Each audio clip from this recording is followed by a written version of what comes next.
swag vibe, baby.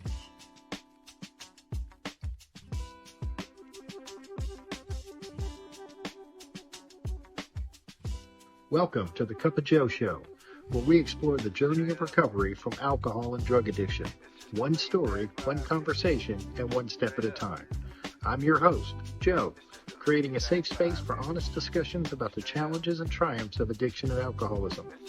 In each episode, we'll hear inspiring stories and uncover tools that make healing possible. Sobriety is not a one-size-fits-all journey, and you don't have to face it alone. Recovery is possible, and it's worth it. Thank you for joining the Cup of Joe Show. Now let's get started.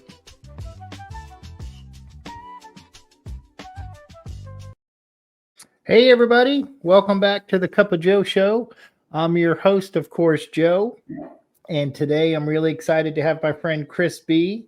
Chris is originally from Georgia and spent much of his life traveling the world through an incredible career in international nuclear security. After years of working hard and playing hard, life eventually brought him to a breaking point, and then to recovery. Chris has been sober since July 25th, 2023, and now calls Knoxville home. He's a runner, tennis player, and swimmer who's found a new sense of purpose through faith, fitness, and helping others. A recent convert to Catholicism, Chris says it's one of the best decisions he's ever made. He's got a great story about rebuilding, rediscovering faith, and finding peace through service, and I'm really looking forward to learning more about it. So grab a cup of coffee, settle in, and let's get into it. How are you doing today, Chris? I'm great, Joe. It's very nice to be here and be part of this. Thank you very much for the invite. Well, I'm grateful that you accepted the invite, and I appreciate your willingness. So what was it like growing up, Chris? Yeah, so youngest of four, and growing up in Stone Mountain, Georgia, and I had a very nice life with a great family and a great set of parents, and they ended up getting divorced.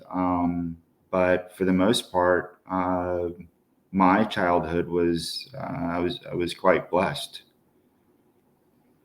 and then stayed in Georgia and went over to Athens and attended the University of Georgia for my bachelor's and master's. But growing up in Stone Mountain was actually quite nice. I'm not gonna boo Chris because he went to the University of Georgia.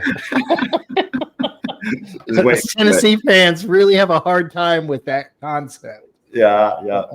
Understood. What were like your attitudes towards drinking? Was it great common, or was it? No, it's a great question. I was late at it to begin with. There was my parents drank, but I was pretty late at it myself. I didn't start really in high school. I frankly saw my siblings get in some trouble, and I wanted to. And like I said, I was the youngest, so I wanted to stay out of trouble more than anything else. I didn't have much of an opinion about alcohol, and so I didn't really start experiencing it until Athens, at Georgia, and then I enjoyed it quite a bit. I mean, as a freshman and got all into life in Athens, 100%. It was fun at the time. I hear you. I get it. Do you remember the first time you felt the effects of it? Yeah, I believe it was. Yeah, I do. Yes, I was with my sister actually, and I think. Let's see here. I don't even remember how old I was, but it may have actually been. I don't remember. It was towards the end of high school, and it was wine coolers, and went out with her and I guess a friend of hers, and I had quite an experience. We went down to downtown Atlanta. I don't know how we were around the Omni. I don't know if your listeners will remember the Omni in downtown Atlanta where the Hawks used to play. I don't know. It was fun, but yes, that was, I remember it.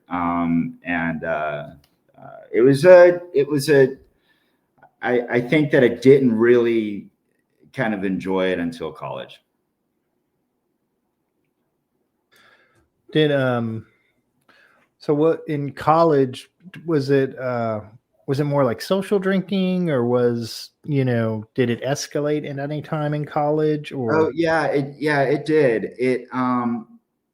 No, it was not social drinking. It was going out and on Thursday nights, in Athens. It was party town. Nickel night and these kinds of things. And I indulged and really enjoyed it. I will tell you though, and it's funny because when preparing for this, I was thinking about this story that my roommate in college, I believe I was a junior or maybe a senior, and he called me Jekyll and Hyde, and that was and I just recently remembered that, and he was shocked at how I became such a different person when I became drunk, and that stuck with me. And like I said, obviously I remember it to this day. But the fact that he noticed that stuck with me, and I didn't like. I remember not liking that. Right, that I was so different from alcohol. I was a pretty relative introvert throughout high school, but college and alcohol really brought out, I guess, a different side, and that I don't know what that says, right? Probably not good things. I don't know, but I do remember him noticing that, and it was probably my junior or senior year. Yeah, I think it's funny. I think we have that in common, a lot of us. When I look back, I had Jekyll and Hyde things in my life that weren't even related to alcohol. Like my relationship with, I always kind of liken it to my relationship with God. And I grew up. I was raised Catholic, and I had a really love-hate relationship with God. I mean, I had, Mm-hmm. on one hand, they called me Father Joseph, and on the other hand, I was told God was going to punish me. And Mm-hmm. so it was like my first Jekyll and Hyde. I know this sounds kind of crazy, but I think we have that's very common. I think, Yeah, looking back. right. So, was there any? Did you notice anything other than, were you like, there's nothing wrong with my drinking, or when did you notice it I started to didn't change? I didn't notice until um, after grad school and then after starting my career. And so I say 22 years of drinking. That takes us back basically to 2002. But I was drinking before that. 2002, I think, is when I started to really chase alcohol the next day in order to feel better. And so, or maybe I don't know. Perhaps I had. I don't know. I remember 2002 being the year when I started to notice things going in a kind of a different direction. So 2002, I'm 30 years old, and so I got through college and I got through graduate school, and I lived overseas a couple of times. I lived in Vienna by that point in time, in Austria. I'd already lived in Kazakhstan uh, uh, at one point in 1997. I'd been in Russia as a student in 1993. So I'd already had a pretty good experience with a lot of drinking, right? And that would be, in overseas, and especially in the former Soviet Union, we're talking vodka. And so I believe that I probably had some pretty bad behavior or some issues, maybe, I don't know, but I say 22 years because 2002 for some reason sticks out as the first year that I really kind of noticed it. Was there anything particular that happened in that year that kind of stands out? No, I just think that it was perhaps me seen as this maybe a crutch. And I was working, obviously working very hard. My career at that point was 5 years into my career. And this was post 9/11.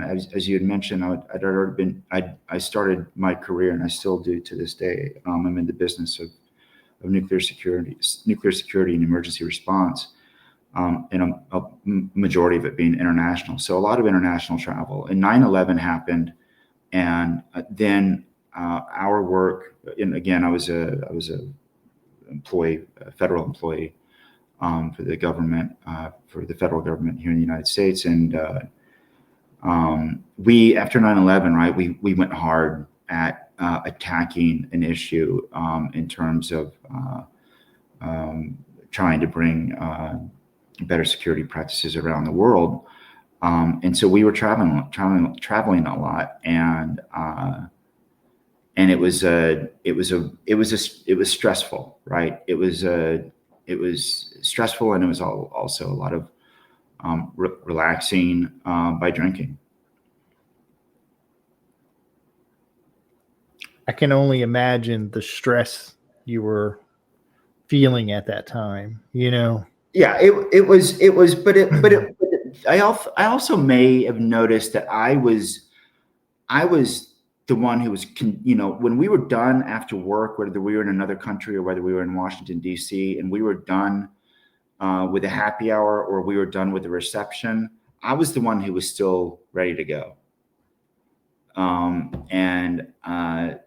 And would be looking for someone to join me to go to the next bar or go to the next whatever, right? And I noticed that I just had it brought out again kind of a different side in me, and I was in a good mood, and but then the next day you wake up. Especially if you're overseas, you're hungover, you're jet lagged.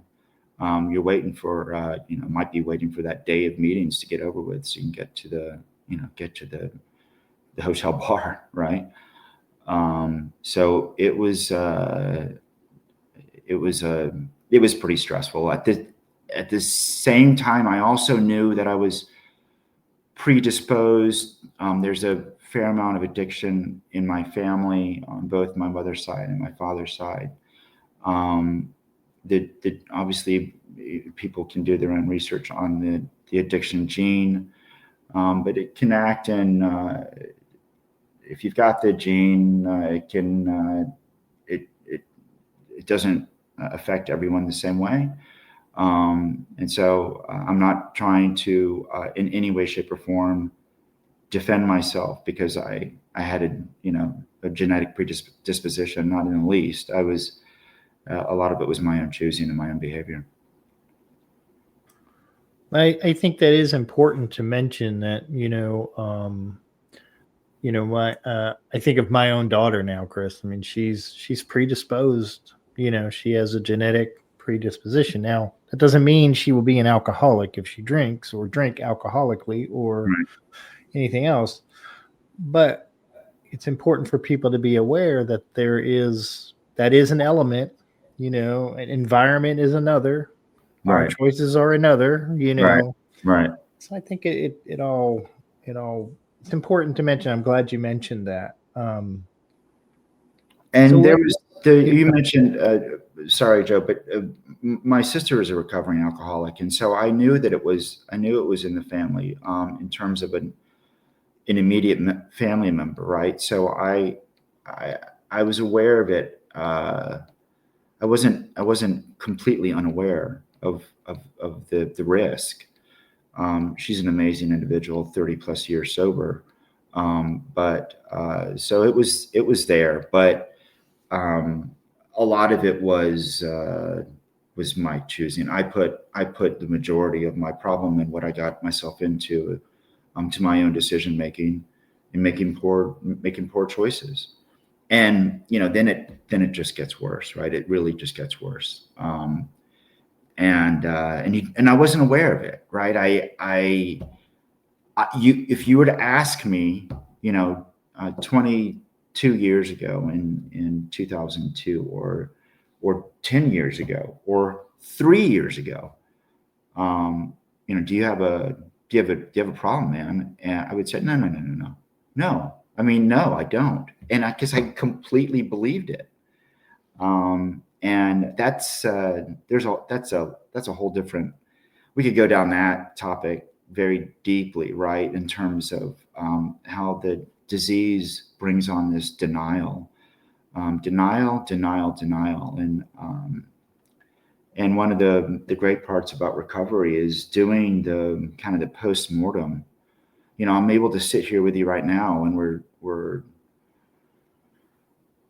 and I'm sorry, we might be jumping ahead in terms of topics, but if you were to ask me 3 years ago, do you see yourself doing a podcast with this guy in Knoxville on addiction and recovery? I'd be like, absolutely not. You out of your mind? But thank goodness I am, and thank God I am. Yeah, I mean, it's well, you were kind of going down a road. I was going to ask him, is like, what was like the biggest lies you told yourself while you were drinking? Because my old sponsor Mikey would always say, you're swimming upstream in a river of denial. Yeah, that's exactly right. That's exactly right. That's a great way to 100. Yes, river of denial. And people occasionally did ask me, but it's interesting how we all get away with it, right? We often get away with it. No, don't worry about it. Or no, I've got it covered. Yeah. Well, and I think a lot of it is we're fooling ourselves. Right. I think I think I was the last one to know I had a problem. Right. Yeah. Right. Same here. Yeah. 100%. Yeah, absolutely. So were there specific moments you tried to stop and couldn't, along the way? So I've always been a pretty fitness oriented guy, thanks to my family, thanks to my parents. Always a pretty sporty family, and if I was training for a 10K or for a half marathon or whatever, I was able to stop. I was able to stop for a little while. There were a couple of periods in time when I stopped for a month, and that is in hindsight, that's a very dangerous game. Because all you're doing is you're perpetuating. Obviously, again, you're not aware, right? So it's not like you're aware of something and you're pushing it intentionally. If you're completely unaware, then you're completely unaware. But I remember, convincing myself, I got this. This isn't, I went a month. This is going to be. I don't have an issue. And Joe, I was watching others around me who had problems, and I lost a very, very, very good friend, a very dear friend, to alcohol, and that was a wake up call. I was in his wedding, and then I was in his funeral, and that was an awful experience to witness, and love that man very much, and I miss him every day.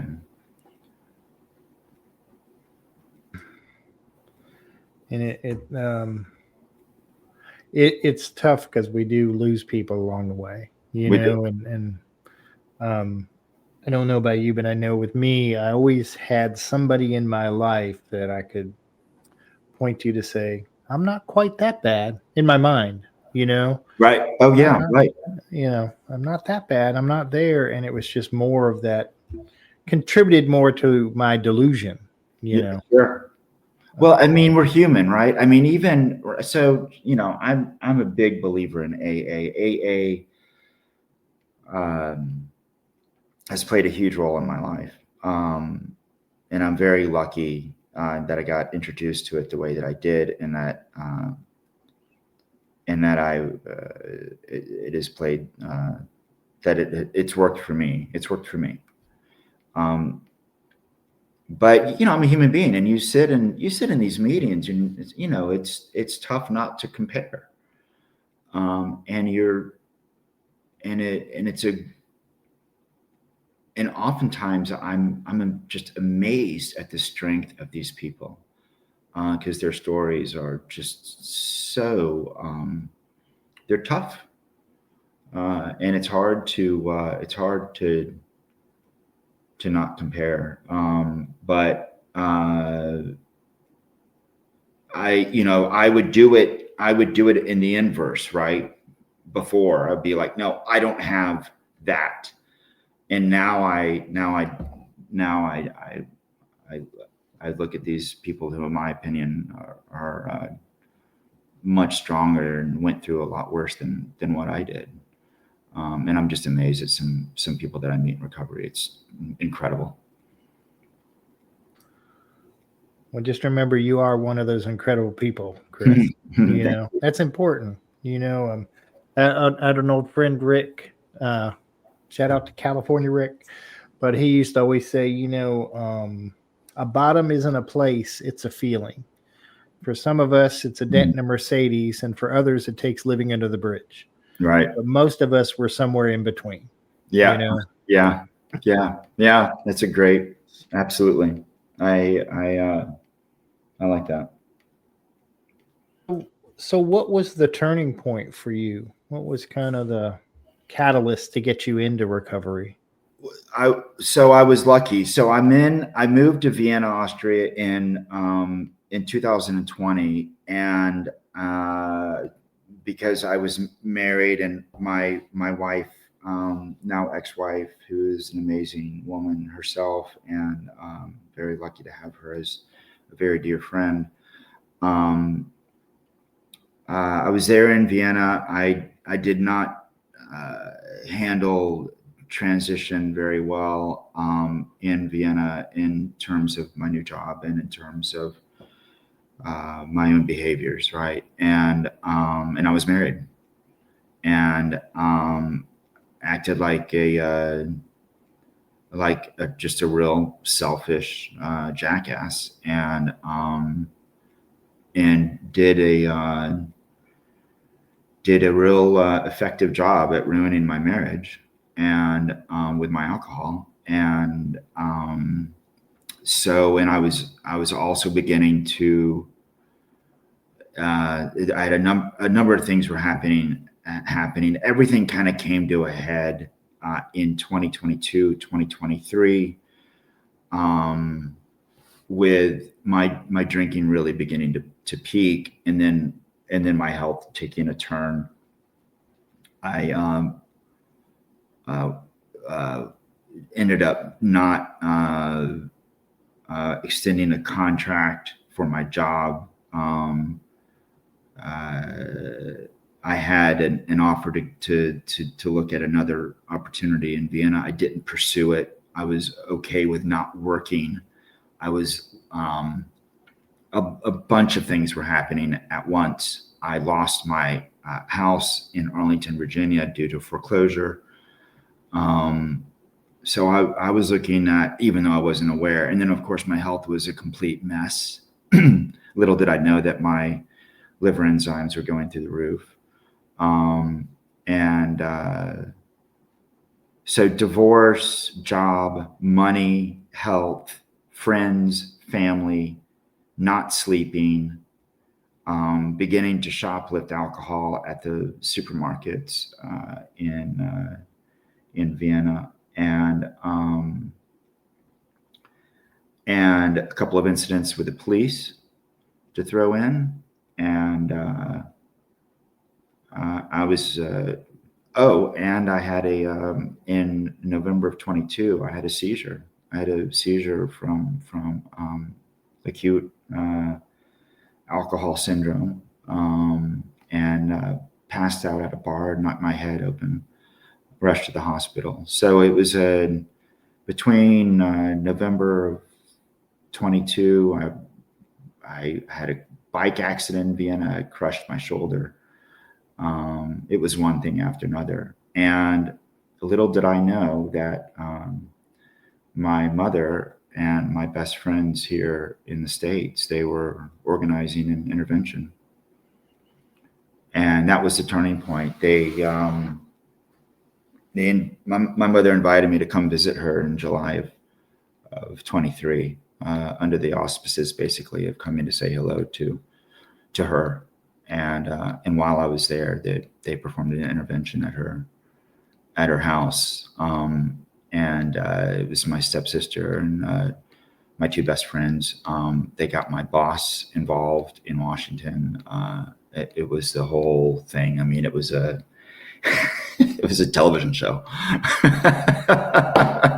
as you can imagine. Thank God, right? I mean, and that's dicey. That is a dicey proposition. Interventions can go sideways, and it worked for me. And I was on a plane later on that afternoon to a rehab facility down in Jacksonville, Florida. I had to agree to it, obviously, and it took a few hours of the intervention meeting to go through it. She hired a couple of intervention specialists, and it worked. And I go down to Jacksonville for rehab, and then went through an awful period of 10 days of what the hell am I doing here? Hated it. But they got me to sleep, and they got me to get the stuff out of my system, and got some food in me.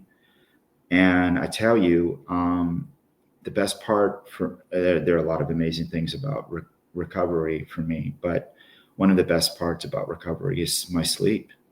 You know, I hadn't slept in I don't know how long. It was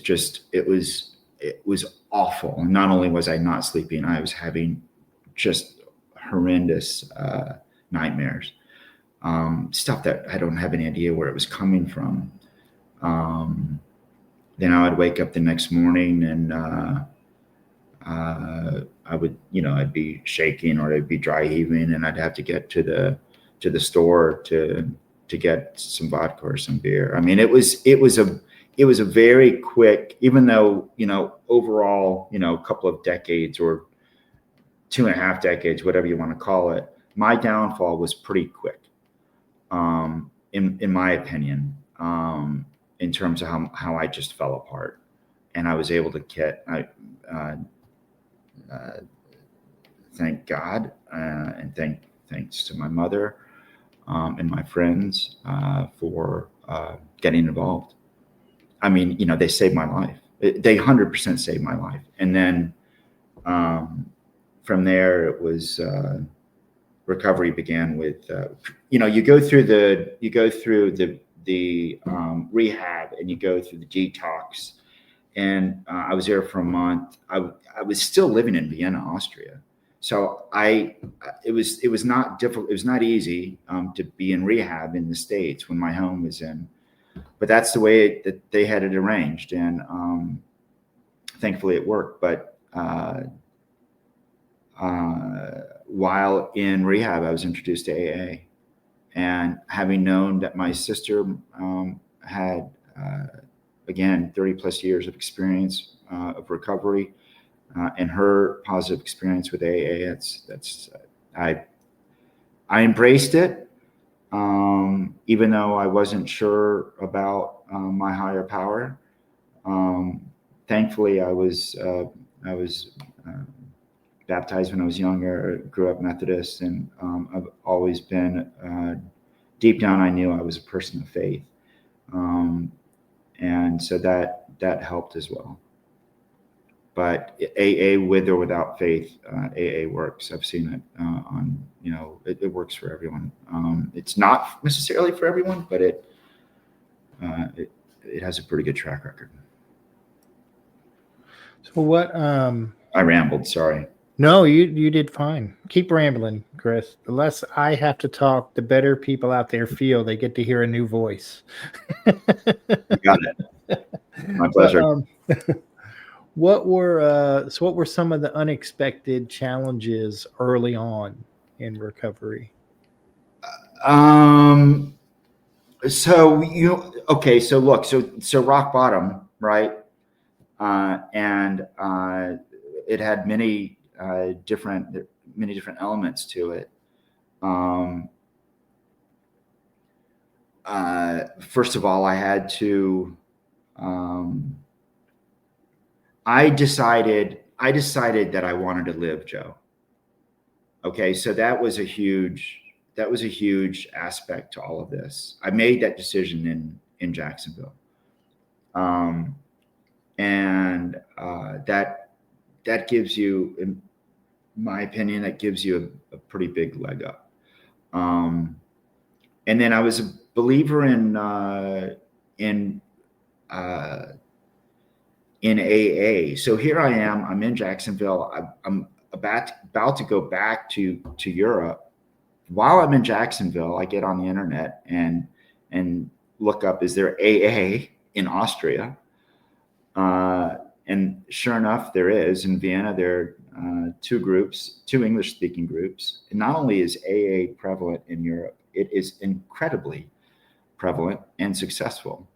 And that's pretty interesting. That's a great story in and of itself, also because of the acceptance and the amount of drinking in Europe, right? But here's this American concept. I don't know when it was, for lack of a better term, I don't know when it was exported to Europe, but it's thriving. I mean, it is thriving. And so I knew I needed to get into a meeting. I knew I needed to get into a group. I knew I needed to find a sponsor. And so that was, and I was able to do all of those relatively quickly. Even still, I wasn't sure if it was for me, but my sponsor, Matt, an Australian individual, an amazing individual, and he did it for me and got me through the steps and really opened up my eyes. And I didn't have a whole lot of struggle with cravings, and I'm not sure why. So I think that part of it was my age and being 52 or 51 at the time or whatever. And knowing that if I wanted to live, then I had to start taking things seriously. And so there's a fair amount of self-will there, right? That I wanted to get back on track, and I wanted to be happy. I wanted to be happy. Not to mention the fact that I really enjoyed, you're going to laugh, I enjoyed the feeling of good sleep, and I enjoyed the feeling of 3 meals a day, and I enjoyed the feeling of waking up and knowing where my keys are, and knowing where my glasses are, and knowing where my wallet is, and I enjoyed not having to wake up and look through my phone to see what kind of awful texts I'd sent the night before. So it just was but again, I think because of my age, I realized I had to tackle it. And again, I want to say that a lot of it has to do with my own faith and then AA and my sponsor. It is not easy. So I am 2 years plus a few months, and I do not take it for granted. I have no idea what's going to happen tomorrow. So what I do is I focus on the step in front of me and not the staircase. I try not to stare in the rear view mirror. There are a lot of these cliches that you learn in recovery. They're cliches for a reason because they're true. And but I try not to focus too. There's a lot of resentment early on. I actually, now that I remember, first coming out, Joe, of rehab, I was furious. I was furious at my family. I was upset with the fact that they chose a location in Jacksonville instead of in Georgia. So I wasn't, but it was at the recommendation, and it made sense. I get it. But in the beginning, I was really quite angry with the whole thing. It took a number of months, and thankfully I got a sponsor, but it took a couple of months of some distance from rehab in order for me to fully understand how powerful rehab was. But I didn't drink. I knew that if I did that, it was a huge risk for me, and that it could potentially kill me. I was suicidal, and I was in very dark places, and I knew that I couldn't drink. And with the support that I had from my sponsor in Vienna, I was able to get some confidence, right? I was able to get some confidence that maybe I could do this, and just some really good people over there, people that were in my home group, and a couple of Americans, but it wasn't an American group. It was a group of Russians and Austrians and Germans and Spanish and Swedes and Finns. And I mean, that's pretty inspiring to hear a Russian or a Ukrainian. I love the two countries. I've been to both of them quite a bit. So I don't mean to disparage Russia or Ukraine, but they drink a lot. And to see recovering alcoholics from those two countries in AA talking about their feelings in front of a group of strangers, I found to be very inspiring. I hope that answers your question. Yeah, it's kind of, I was thinking, because you've traveled so much, had this international career, it only makes sense that your first real home group was of international flavor. Yeah. I just thought, sure. Yeah. That's kind of cool, Well, I mean, I got a lot. I mean, it is what it is, but yeah,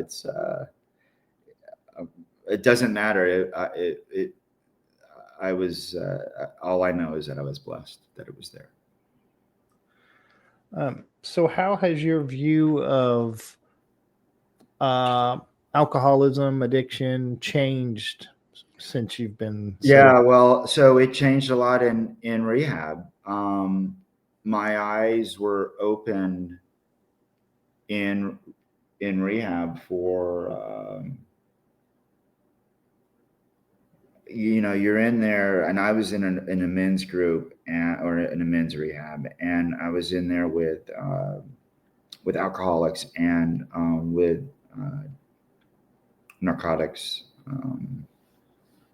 addicts, and it really, that opened my eyes a lot in terms of the amount of addiction and the amount of diversity, right? It doesn't.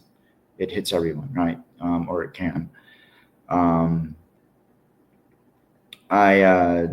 have a real respect for the issue. I have a real respect for the problem, for the disease, for how it affects society, how it ruins people. And so it's something that I take very seriously, and I live my life thankful, 100% thankful that I'm a recovering alcoholic, because it has really opened my eyes to the world, and I wouldn't change. I wouldn't change my life. People, that question, if you could do it all over, would you do it all over? And my answer is yes, I would do it all over. I'm a better person because of it. I'm a more aware person because of it. Learning a lot more about my character, about my character defects. Learning what the color green looks like, but learning a lot more about my own flaws, whether it's selfishness, self-pity, you name it, my own issues with anger, resentment, these character defects that I wasn't even aware of right before going into recovery. And so ego, I thought that I could, when you're in a relationship with, my sister said something the other night, when you're in a relationship with alcohol, that is the relationship in your life. And she's really eloquent and articulate at these things. And I think she's spot on. It was my case. It was my story. It really became my story towards the end, but it just brought me more kind of profound understanding of what's going on out there with the disease. And again, it's really important for me to say that I do not take anything for granted. I do not take anything for granted. I'm happy to be where I am, but in the morning, I'm going to follow my program. Tonight, before I sleep, I'm going to follow my program. In the morning, I'm going to follow my program. And my goal is waking up sober and going to sleep sober. That's a good kind of a good place to go, Chris. What does a typical day in recovery look like for you now? It is primarily following a routine when I wake up, and just being more aware throughout the day. I'm much more aware of my flaws, and my anger that can bubble up, not getting angry in traffic, whatever it is. And there are times when I still have had episodes of behavior where I'm not proud of it, but I'm a lot more aware, and then I participate in a couple of groups, recovery groups, during the week, but for the most part during the day, I think it's just a greater self-awareness, and then I'm really lucky. As you said, I was when I was living in Europe. You're living in Europe, and there's a lot of Catholic churches in Europe, right? And so I would go to a lot of Catholic churches just for, if I felt like going to church on a Sunday, I would go to a Catholic church because they're on every corner. Then when I moved back here in 2024, I decided that I wanted to take it seriously about what am I doing with my own faith, and decided to convert to Catholicism. And so that plays a big part in my daily program. And then of course I don't know. I think I've always been a pretty decent listener, and so I just try to be more present, and when someone needs my attention or if something needs my attention, I give it my attention. But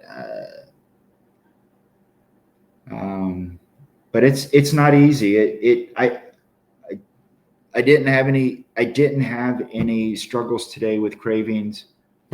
Hopefully tomorrow I will not. And I've got ways for reaching out to people if I come across a problem like that.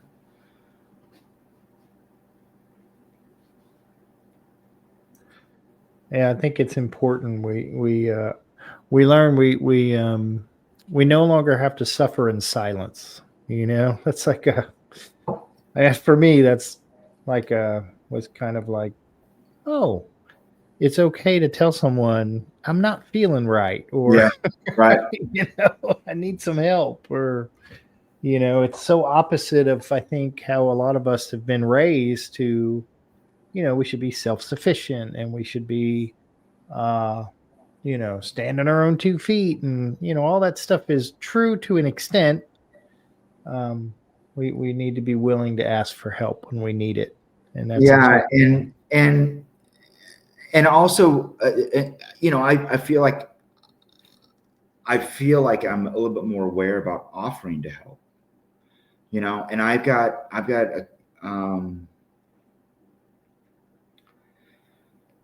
I know some people who are struggling, and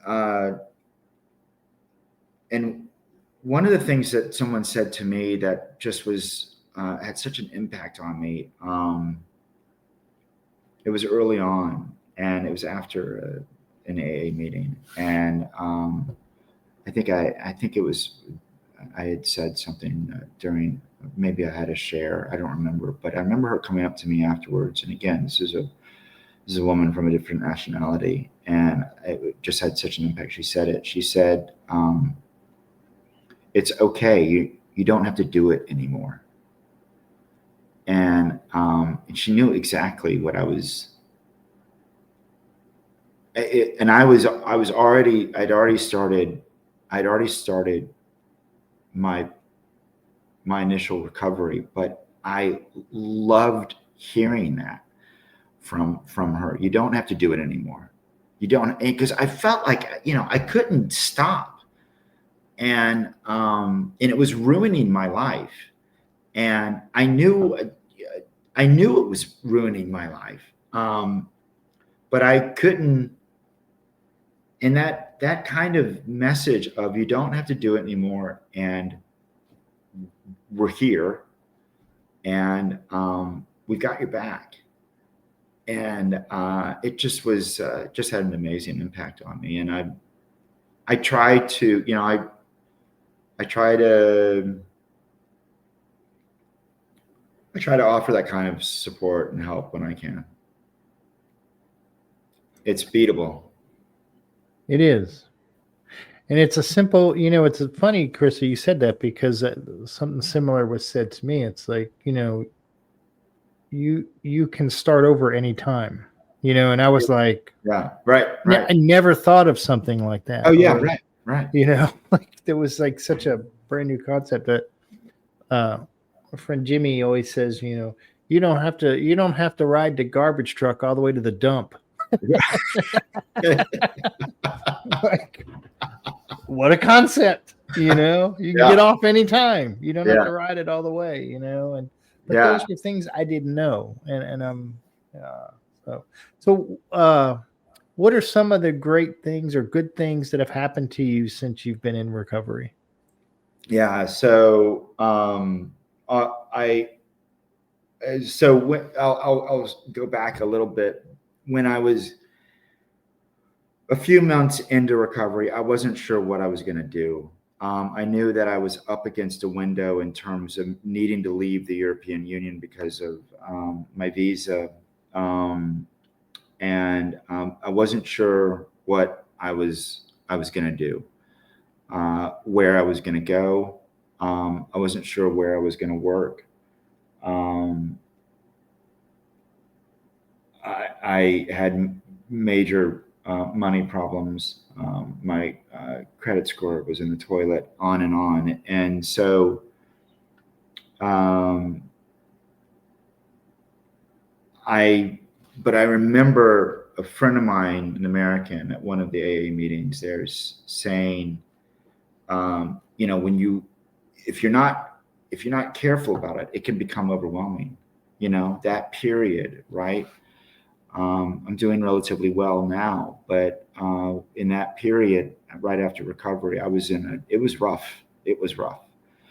And, but I remember my friend Robert saying, look down at your feet. It was something to this effect. Look down at your feet and see where they are. And realize that your feet are exactly where they are supposed to be. And it was just a really nice way to don't overthink it. Give yourself some grace. Don't stress too much, and be happy that you're sober.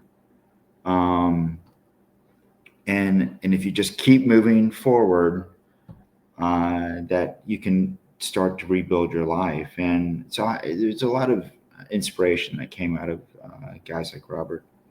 And he had 15 or 20 years of experience of sobriety. And so I had hope that I could start to build things back. I was fortunate not to burn every bridge professionally. I came darn close. So I moved back to the States and got into a pretty good job, a great job actually, and I'm very blessed to have it. And moved here to Knoxville, working in the nuclear line of work. And I'm not sure if I told you this, but when I was in Europe, they don't believe there isn't a practice of colonoscopies in Europe that we have here in the States. So when I'm starting my life back over, this is last year, and I got a GP, and she said, "You're 53. When was your last colonoscopy?" And I said, "I've never had a colonoscopy." And she said, "Well, let's set you up for a colonoscopy." So I did that, and sure enough, they found a pretty significant mass on my large intestine. I ended up having major surgery, a partial colectomy is what it's called. And they removed it. But while I'm waiting it was in between one of the periods after the surgery, or I was waiting for test results, I happened to see this article in the New York Times about colon cancer and drinking. And so I was terrified. I was able to come out of it okay, and cancer-free. But once I got that, I was like, what else is going to happen here, right? I'm trying to catch my breath, right, and save up a little bit of money. And but once I got that past me, and I really was given, and then I converted to the church, and then I was like, I've got to give back, man. I've got to give back. And I wasn't sure how to do it, but I was able to find a slot answering the AA hotline in East Tennessee, and so I do that once a week. But that has been an incredible experience for me. I'm going to tell you, Joe, that I was not that strong of a person to make a phone call. That was not me. And so I'm lucky to be able to take some calls occasionally and help people out. And those people who are calling, sometimes they're just looking for the location of a meeting, and sometimes they're in need of real help. And it's incredibly, I'm inspired by these people because of their ability to pick up a phone and make a phone call, because I wouldn't have done that. I would not have done that. I was these people are much stronger than I am. And so that's it's nice to be able to do that kind of work. And I hope to do some sort of volunteer work for the rest of my life. in some sort of recovery program, whether it's AA or something else. I don't care. I love being able to relate. Again, my story is not your story, and our story is not the same as anybody else's. Everyone has their own story, but I know for a fact that I suffered from a very serious disease, and it wasn't all my fault, and a lot of it was my fault, and I would say the majority of it was my fault, but it doesn't matter, right? I went through it. I'm blessed that I went through it, and now I want to help. Now I want to give back. I mean, it's also kind of cliche to say, we want to give back, but I really do. I believe in it, and because there's a lot to be addressed out there. There's a lot of suffering out there, and you don't need to, one of these things that is tough for me, right? Because my mom pulled off an intervention, right? That went well. And she had the means to do it, right? And not everyone has friends or family that are going to do that for them. Well, you don't have to start off recovery through an intervention. There are other ways of doing it. You don't have to have an intervention. There are a number of ways that you can do it, and I like helping people explore that, even though it wasn't necessarily my story. I've heard of so many other stories of people who are in recovery who have had a different starting point, right? And so I like being able to assist the community in that way, and you really get a sense of what's out there. In terms of something that's very prevalent in, walking down every sidewalk, right? I mean, it's so much addiction out there. There's so much addiction out there, and it's tough to talk about. It's tough to talk about it. It's got an awful stigma. You can't handle that. You can't handle your drinks, Chris. What's your deal, man?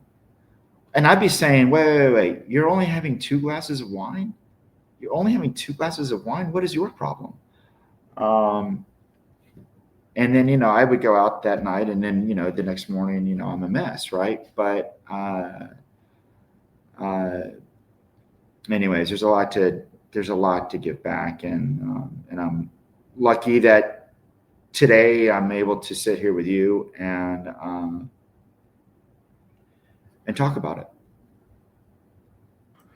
What's the East Tennessee AA hotline? In case somebody's in East Tennessee, maybe is willing to pick up the phone. Do you know what the? Yeah, that's I do. 865-522-9667. 865-522-9667. And if you're in East Tennessee and you need some help, call that number. It's 24 hours a day, isn't it, Chris? It is 24 hours a day. Yep, sure is. Yeah. And they've got a good group of people who volunteer to do it. It can be a really helpful phone call for sure. So is there anything that you wanted to talk about that we haven't covered?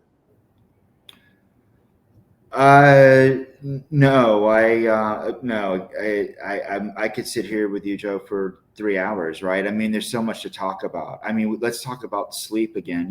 Let's talk about eating good food, and let's talk about how nice it is to have a proper bowel movement. I mean, it's the list is endless. And how I will do anything I can to not go back to that life. It's a big deal. Yeah, it is a big deal. Yeah, sure. Big deal. Well, thank you for sharing your story and your experience, Chris. It means a lot. And but I can't let you go without doing our rapid fire questions. And I know with all of your international travel, This is probably the most intimidating thing you've ever done, but it's okay. No. And again, on the international stuff, I was for my careers in the right place at the right time, and anyone could do what I did. Anyways, fire away. I still think it's pretty awesome that you did it. Well, So, thank and you. it's a you offer a good service for our country, and that means a lot. So thank you for that. Yeah. All right, sir.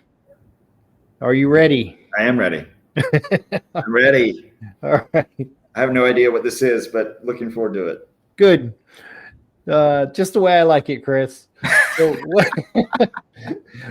what is your favorite recovery slogan?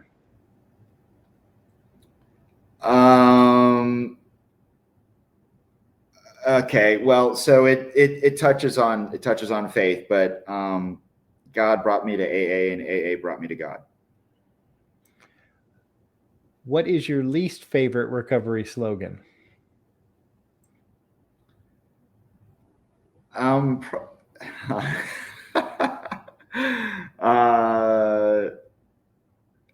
a day at a time, right? It's spot on, but it's also it's a little annoying. But of course, you have to do it a day at a time. Yeah. Fair enough.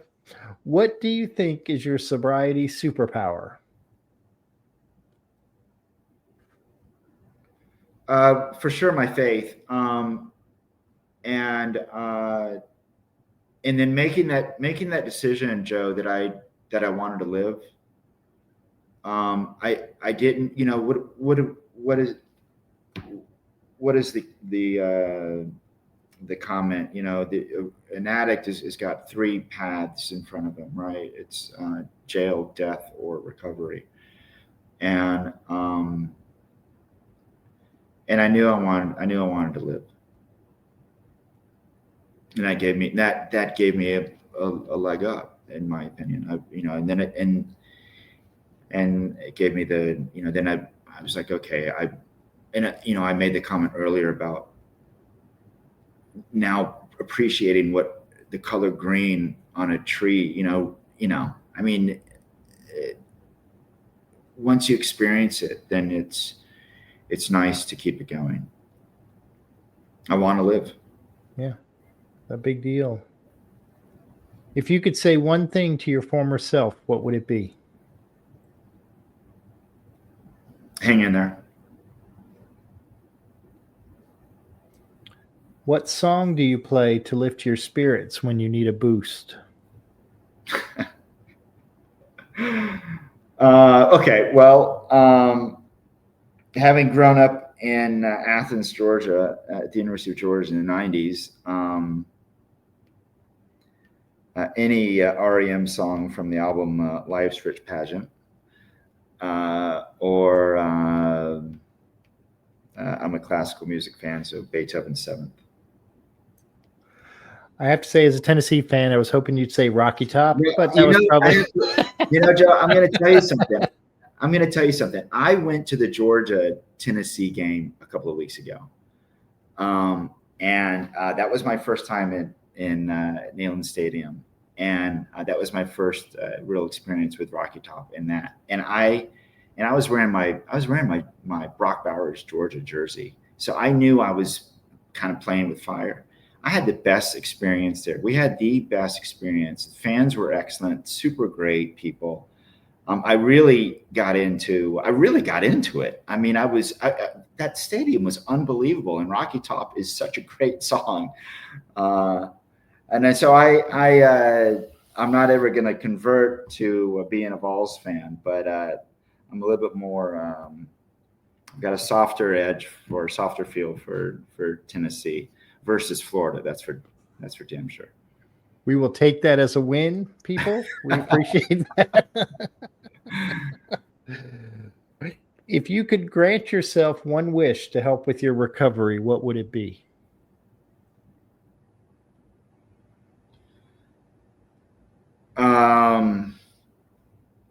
That's tough. I think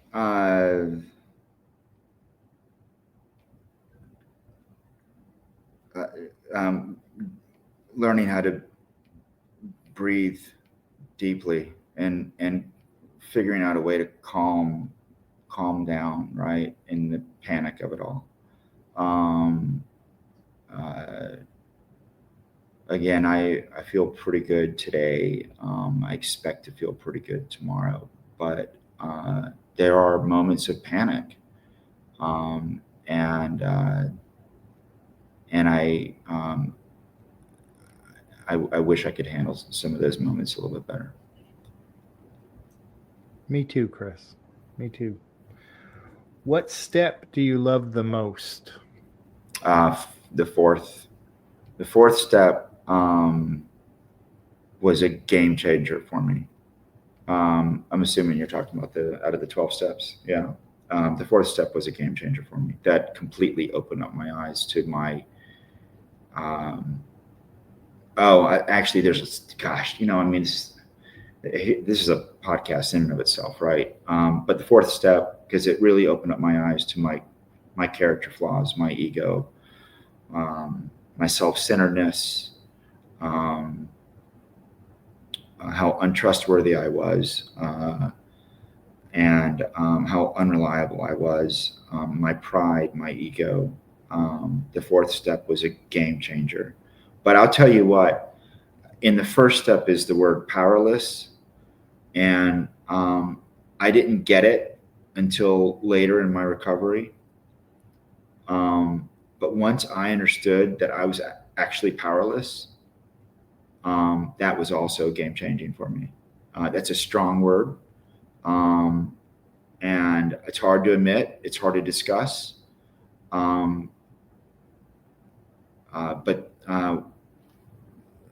So first and fourth, and the step on doing the actions and the amends. I mean, I got to be honest with you. I didn't finish. I didn't finish one of my amends until just recently.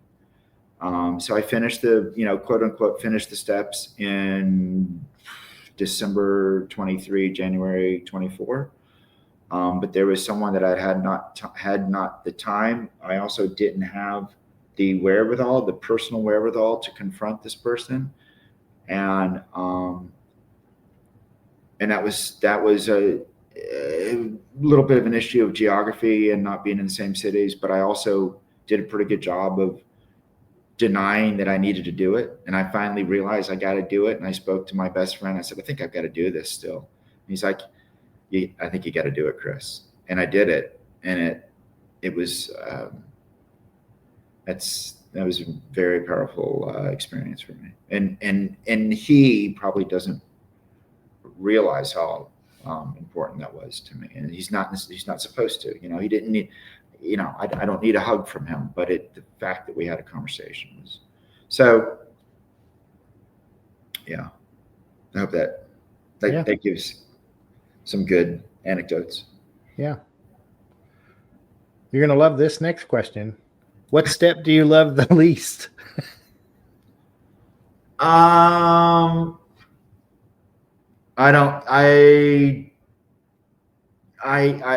not going to name one on that. I'm a big believer in, I don't know. I mean, how in the world did they do this stuff back in the 30s? How did they come up with this stuff?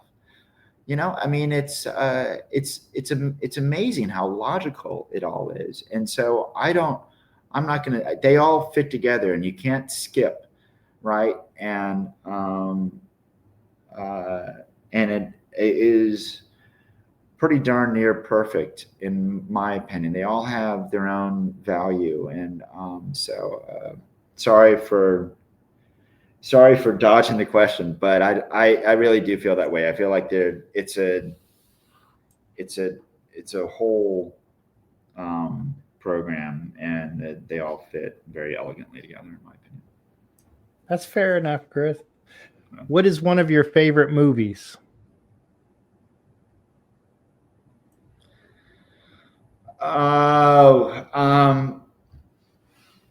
Manchester by the Sea. I'm going to say Manchester by the Sea is a great movie that I just happened to see recently. And I'm going to tell you why, and I'm going to tell you how it relates.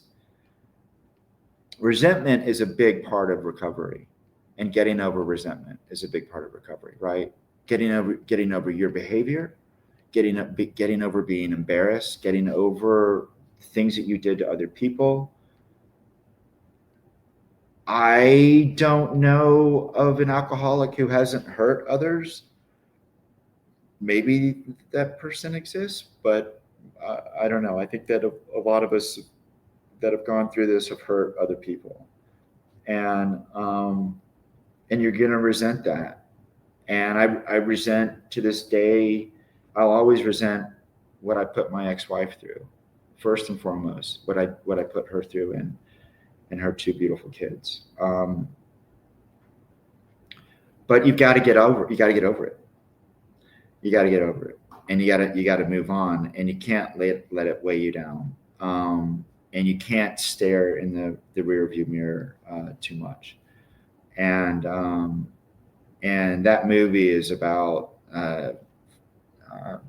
For those who know what the movie is about, it's an really rather awful and tragic story. But it's in my opinion, the story is about him forgiving himself and moving on. And so I could watch that movie. I mean, it's a good movie. Yeah. And finally, if heaven exists, what would you like to hear God say when you arrive at the pearly gates?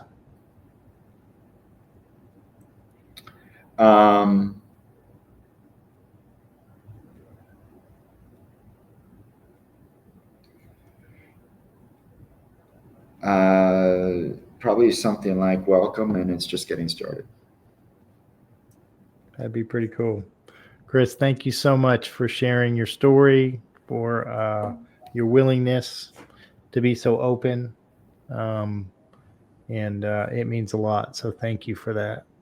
Yeah, Joe, real pleasure. I loved everything. Actually, it was really, really cool. Thank you for being a nice and helpful host and taking me through it.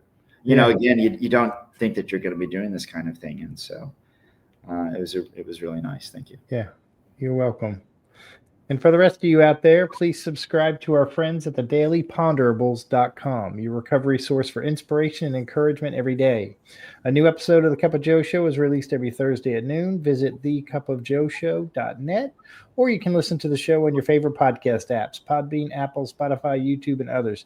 Just search for The Cup of Joe Show. Don't forget the "the." Please like, follow, subscribe, and share, because someone out there needs to hear this today. Have a good day, everybody. It's just a laid-back vibe, baby. We hope you enjoyed today's Experience, Strength, and Hope.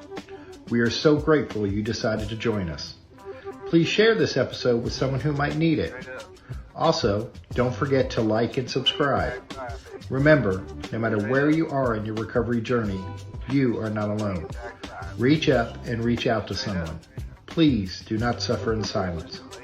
Until next time, let's take it 1 minute, 1 hour, and 1 day at a time. Thanks for listening to The Cup of Joe Show.